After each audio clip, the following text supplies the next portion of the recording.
Hi, my name is Roy Griffin. My call sign is W4RJG, and I live in South Boston, Virginia. Today we will be talking about HF propagation preparation. Emcomm Direct Messaging is the name of our group, and this may sound silly, but I'm going to retitle it for this video only. The title now is Messaging to Another Station via RF Only Using Digital Format in an Emergency Situation. I want to bring out and focus on RF Only, which is our topic. WinLink is the key element of almost all Emcomm plans. When used in the usual way, it uses the internet to pass the messages along. It does have a very good direct messaging capability in P2P, peer-to-peer or point-to-point.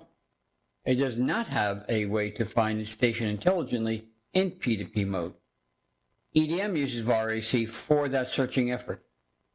Since it is RF only VAR-AC, it has features to find other stations on that frequency it's on that no one else has. EDM has done training with those tools in earlier videos and exercises. But that would not be very reliable when there is a large-scale power outage, greatly reducing the number of stations that would be on the air. Many would not be able to take the time to be on the air and still be able to deal with their local impact, always the priority. So spending time in each band would not be as useful as it would be during a normal operation time, various training and exercise. Understanding HF propagation is critical for P2P emergency planning and execution. The basics of HF knowledge is based on science, such as atmospheric, solar, and ionosphere layers and how they interact with each other. But it is not science that can be measured like temperature, humidity, or wind. And unlike our National Weather Service agencies, there is no predictability over the next hour or 12 hours of the next day as to what's going to be happening. Very experienced operators can tell fairly well what's going to be happening just by listening. When we were all using just 2 radios, it's pretty much all we had. And we could make some measure of predictability based on sunspot activity and general weather pattern. But notice the phrase, some measure.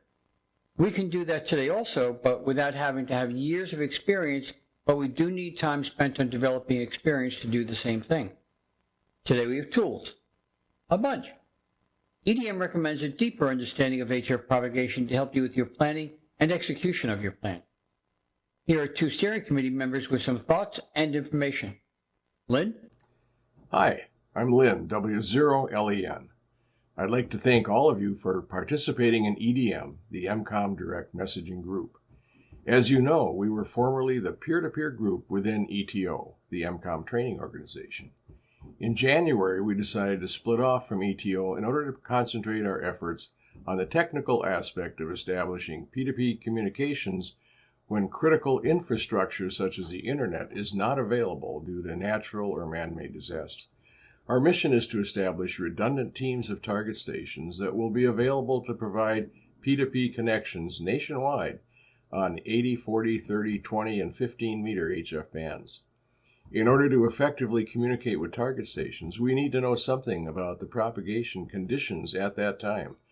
There are many resources available on the internet that will be of help in picking the most useful bands for us to use in any exercise.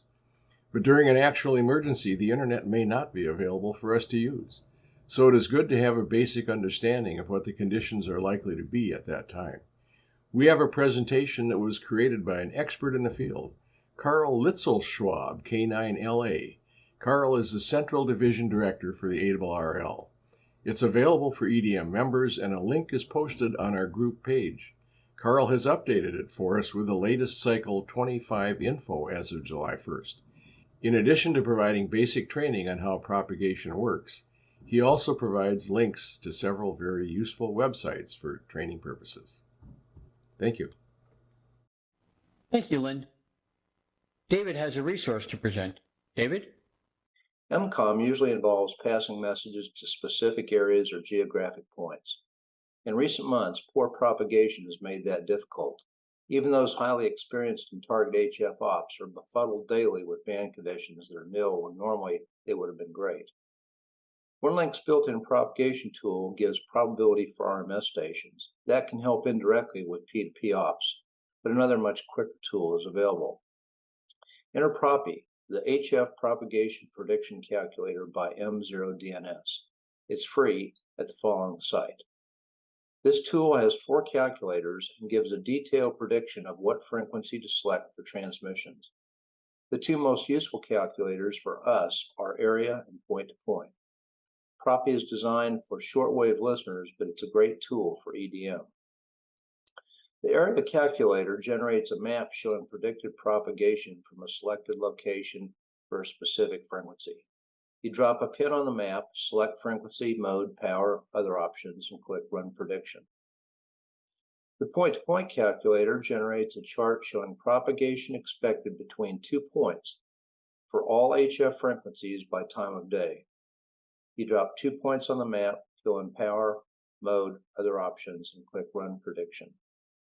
Check out Propi. It's another useful tool for P2P ops, even if it isn't always perfect. Thank you, David. An additional note on Propi: it is not a real-time display based on very recent measurements, but rather a longer-term historical view, a very valuable tool for the kind of planning that we're suggesting that you should do. Some of the tools are PSK Reporter, and this is based solely on very recent and current ham radio activity and gives proof of what's happening and the capability based on very recent reports. There's also VOACAP. It's a bit scientific, but it does have tools that you can learn from, and it's available on the internet just by using your browser. See the notes below for these links. RATPAC, RATPAC, has finished a series about HF called Beginner's Guide to HF Operating. It's a great series. The link will be below. Also take a look around RATPAC YouTube channel. There's a wealth of other videos grouped by topics that you can find of great interest. But why do you need to know this yourself? EDM has as its core when all else fails, meaning nothing else has worked. By having a plan for your served agencies and having it in an emergency operations plan, as we mentioned in tactics, and also in your ICS 205, you will know where to go. But with this knowledge, you now know when to go. You should have multiple frequencies planned. You could add to that plan. Give band priority order based on the time. It doesn't negate frequencies in a time slot, but it is foregoing to the best predictable band to help them get to each other, reach each other faster. Now keep in mind with the time, it's based more on the sun time rather than clock time. 7 o'clock clock time in the summer is very different than the winter.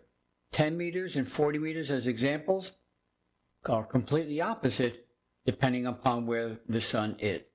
Keep that in mind when you make your plan. Now, if you want to have a group Zoom session to further discussion on this topic, please let us know. We would love to be able to do that for you. Having all of us with the focus need for these P2P communication plans, the benefits of knowledge passed around can be more easily captured by each of us. EDM has some very experienced operators that can help, and also make use of other experts that are easily available on YouTube and by various internet searches. Thank you for spending your time with us today. We look forward to all the future exercises we'll have. Have a great day, and 73.